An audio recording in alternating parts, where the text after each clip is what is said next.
Happy Tuesday from Kippahaw County in north central Nebraska. I am out in, obviously, a cornfield. This is a field, the cornfield that we did the interseeding of a cover crop on earlier this year. I've got a couple videos of that posted from earlier this summer. We're out here trying to pull a soil sample to send in for soil health, but the soil is pretty hard, so we're going to try one more thing. Otherwise, we'll probably just have to wait till next week. After we do have some chances of rain finally coming up on Saturday and next Monday. Friday, Saturday will mark a month since we've had any measurable rain up here, and that's a little scary, but we do have the wonderful pivots that go around and make life a lot easier. But we were out here last week with a group of local producers and looking at different things.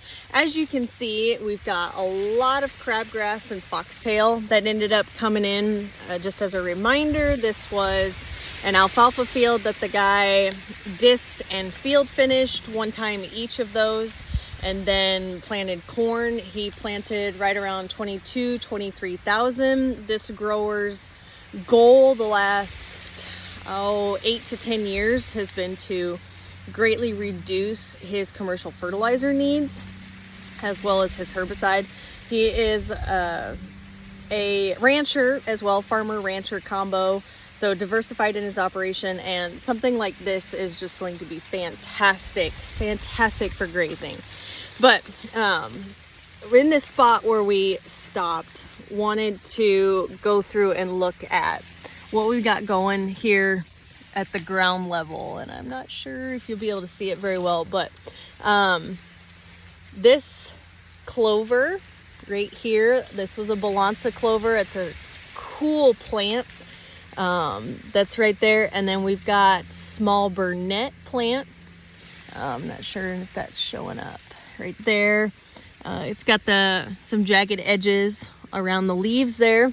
When we were walking in, we came across some of the oats that we had seeded. I don't see any of those here, but that doesn't mean that they're still not hanging out, but they probably would have gone to seed like the ones that we saw walking in. In this spot, we also have some brassicas that came up.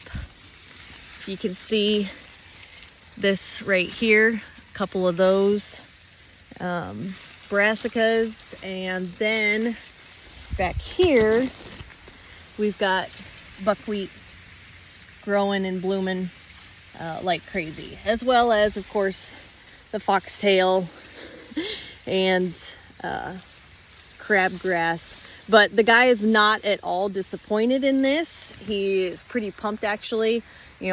Combine, he runs his combine up pretty good and leaves a good stock, so he's going to have plenty of good dry matter trash out here when he combines. And then the crabgrass, now that we've got a cool day here and cool weather, cool season coming up, the cool season crops that we put out here will really start to explode. He's got roughly 35 pounds of nitrogen on this field, and as I said, it was a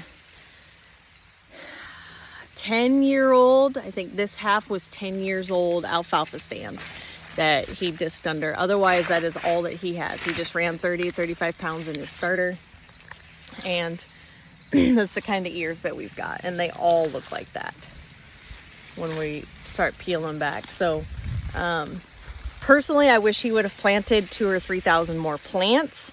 Initial yield estimate, he's got 21,000 ears. Almost everything grew and came up and was consistent on that. I just would have liked a little bit more.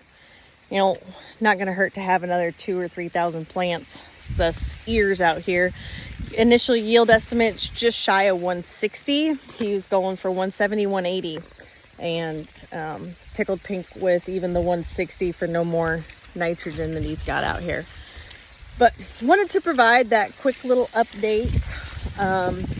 Nothing else for inputs, just one shot of Roundup is all that he did. We've got a a planter skip zone here, but there is just a ton of the covers that grew here. Those brassicas are just gonna explode. We get another little shot of rain. He's got right around only, I don't think quite 6 inches of irrigated water that he applied on it. We did that rough math last week while we were out here. And then we figure we've had 15, 16 inches of rain for the year, which a good chunk of that has come here this summer, starting sometime in June. But pretty cool what we're seeing. It's going to be pretty awesome cow feed, and definitely a lot to learn. When we pulled a sample, when did we pull that? First part of July, right?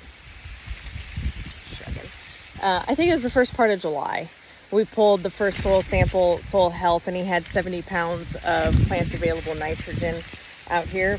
So he opted to not put any more commercial fertilizer on. And I would say overall, so you do that math, 5.5, 6 inches of irrigated water, 35 pounds of applied nitrogen, and letting the soils do what they know how to do, and the rest is history. It'll be awesome to hear what he ended up yielding. Holler with any questions, leave anything in the comments that you're curious about, and would love to answer it and help you out. Have a great day. If you're anywhere where it's hot, stay cool. If you're anywhere where it's cool, stay warm like we are. Thanks.